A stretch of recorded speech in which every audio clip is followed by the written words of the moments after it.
Bismillah, elhamdülillah, esselatu vesselamu ala Resulillah, emma ba'd, esselamu aleyküm ve rahmetullah.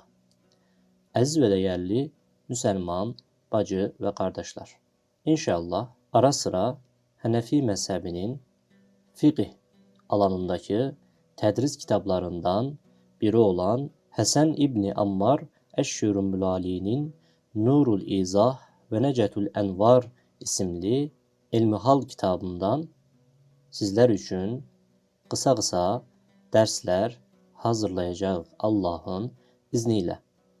İlk dersimiz Nurul İzah kitabından fıkıh ilminin tarifi, faydası ve hükmünün kısımları hakkında mukaddime olacaktır. Fıkıh ilminin tarifi.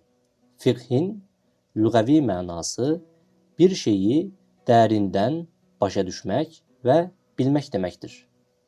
Yine fıkhın termindeki manası yani elimdeki manası teferruatlı delillerden elde edilen emeli yani fiili, şer'i hükümleri bilmektir.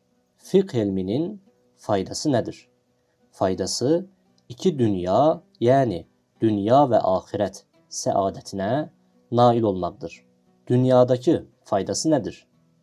Dünyada cehaletin rezaletinden ilmin zirvesine yükselmek, Allah Teala'nın razılığına uygun emel edebilmek ve insanların hukuk ve vazifelerini, neyin onlara ait olduğunu, neyin ise öhtelikleri olduğunu beyan etmektir.